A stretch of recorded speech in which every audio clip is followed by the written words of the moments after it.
day po sa inyong lahat. Ayan, kumusta na po kayo? Ongoing po yung ating harvest sa RTL natin na pang May 1. As early as April 20 ay nag-start na po kaming mag-deliver. Actually kagabi, nag-load po kami sa truck nung pang Bulacan diyan sa may San Miguel. 1,008 heads para kay Ma'am Marites de Dios. Ganon din po sa order ni Sir Eric de Guzman ng Infanta, Pangasinan. Kaya lang yung manok natin na pang Batak, Ilocos Norte ay na-delay po yung loading namin kasi po nakarating yung tracking na hinire natin bandang 1:00 na po ng umaga. So kung 1:00 ng umaga po siya dumating, maglo-load po kami ng sabi na nating isa't kalating oras. So matatapos po kami ng mga 1:30 o baka 2:00 na kasi po iaayos pa po yung cages. Ayusin pa, magtutulda pa, maglalagay ng net, etc. Baka 2:00 na sila makaalis sa farm dito sa Pangasinan. So magkukwenta tayo ng 8 hours, baka tanghali na sila makarating.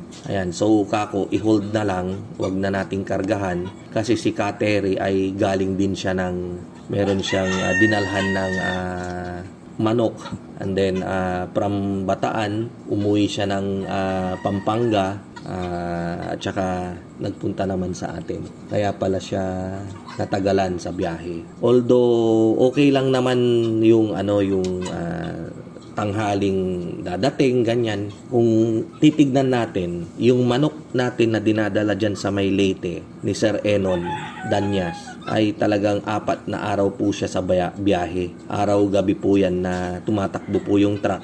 Kapag umulan, tinutuldahan. Kapag masyadong mainit, tanghaling tapat, sumisilong muna sila sa mga punong kahoy, dyan sa kalsada. Ganyan po nire-remedyo nila. At sa awa ng Diyos naman ay walang namamatay. Yun nga po, yung 6,000 heads na pinadala natin, 2 truck po yun. Ang kumarga, wala pong namatay maski isa. Ayan, so safe po silang nakarating. Huwag po tayong mabahala. Basta ang pinaka-basic po, pagdating po ng manok dyan sa inyo, lalong-lalo na sa mga malalayong biyahe, ganyan, ay huwag nyo po muna silang paiinumin.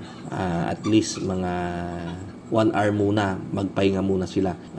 May possibility na sisipunin sila at saka magkakahalak. Lalong-lalo na kapag yung pinainom ninyong tubig ay mainit, yung maligamgam. I-test nyo yung temperature ng tubig. Dapat po yung tamang-tama lang. Hindi po siya maligamgam. Kasi nga po, minsan pag galing sa tangke, nawasa, naiinitan po yung tubig dun sa tangke at saka yung tubig dun sa hose. Kasi naka-expose siya sa araw. Kaya ang labas po nun, mainit yung tubig.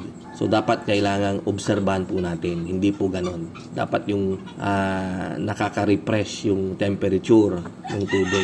Kaya mamaya, kakarga po kami. Ibiyabiyahe po natin ito sa Batak, Ilocos Norte. At yung isa naman ay biyaheng Pagudpod, Ilocos Norte. Ayan, kay Sir Norlan Causo. Sila po yung may resort, may traveling agency, pati yung kanilang egg classifier ay isasabay na rin po natin mamaya. At saka iniisip ko nga pong sana kung may oras ay gusto ko pong sumama sa biyahe para makapamasyal naman tayo dahil hindi pa tayo nakapunta dyan sa Pagudpod. Hanggang lang po tayo, hanggang Lawag lang. Sana kung walang gagawin. Habang dumadaldal po ako rito, nagbabasa po ako ng mga comment. Parang kagaya po nito, yung comment ni Sir Reynan Laguardia. Sir, may poultry din po ako. Tanong ko lang po kasi yung mga manok namin namatay. Wala naman po kaming nakitang sakit. Namamatay po sila unti-unti. Hindi po ba dahil sa sobrang init? Ayan, so may possibility po Sir Reynan na itong sobrang init. Alam nyo po, grabe. So, lalo na po dito sa amin sa Dagupan, nakikita nyo naman po siguro sa news palagi, na palaging kami po yung ginagamit na example, yung temperature po namin dito, yung heat index. Talagang sobrang taas ang init. Tignan po nating mabuti yung mga manok natin. Kapag sa sobrang mainit, magpalit po kayo ng lalo na kapag naka plain water na sila. I-flush nyo po yung kanilang tubig sa waterer, and then maglagay po kayo ng bago na yung yung malamig para nare-refresh po sila, no. Then maglagay po kayo ng electrolytes para sila po ay makapag-adjust, makapag-adapt sa temperature. Yan. And then mag-bacterial flushing din po kayo, lalong-lalo na po kapag sobrang init, tapos sa gabi malamig, and then may mga time pa sa iba't ibang lugar na biglang uulan, aambon, masakit din po yon. So ang gagawin po natin doon every time na ganun, magpainom po tayo ng antibiotics. Aside po doon sa enrofloxacin, pwede rin po kayong magpainom ng doxycycline. Very effective po yan sa sipon ng mga manok natin. Tsaka yung electrolytes para hindi po sila ma-stroke. Meron ding nag-message, RAL6689, Sir Mag, saan po kayo sa Pangasinan? Thanks po. Well, dito po ako sa Dagupan, taga Dagupan, pero aramay poultry, wala ray walad San Carlos, Malasiki, Bayambang, Kalasyaw, Kantura. Kanya-kanya nanduro mampasan. Pero ang kakilag ang kakilag walay sakay kulungan, Kantura. So sabi naman ni Norbert Mejia 2527, watching po Sir Mags from Qatar. Ayan. Diyan kaya sa Qatar, sir, kumusta? Sobrang init din, Pwedeng mag-order ng manok, Sir Mags. Ayan, sabi ni Sir Rinaldo Tuginay. Yan. Sa mga gusto pong umorder, meron pa po tayong July 20. At ang susunod po dyan ay yung pang August 2 natin. Text lang po kayo sa number ko, 0927-427-1056. Kaya lang, hindi naman natin aalisin yan na medium of communication natin. Kasi po, pag nag-text kayo sa akin, lalo na kapag nag-partial na kayo, ipapa-upload ko po yung inyong deposit slip dun sa FB page sa messenger ng Mang Mags natin para ma-acknowledge ko po, lalong-lalo na kapag ang pag-uusapan na natin ay financial, para meron po tayong record doon, nare-review po natin yung convo,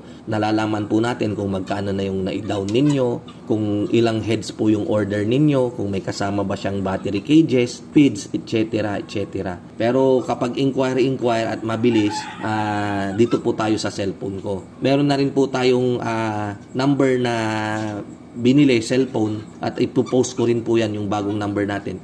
Exclusive lang po sa inyo, sa inyong mga subscriber natin dito sa ating Mang Mags channel.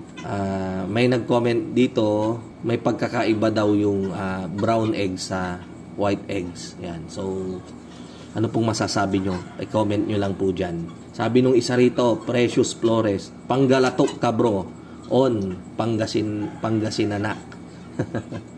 Ayan. So, yung mga susunod sa second video ko po, magtanong lang po kayo para yung mga katanungan nyo naman ay siya namang ibinablog ko kapag sinasagot ko. Ayan. So, maraming salamat po sa mga umorder. Abang-abangan nyo na po yung mga delivery. Ongoing na po yung delivery natin ng May 1 na RTL. May 1 schedule ng ating RTL. Maraming salamat.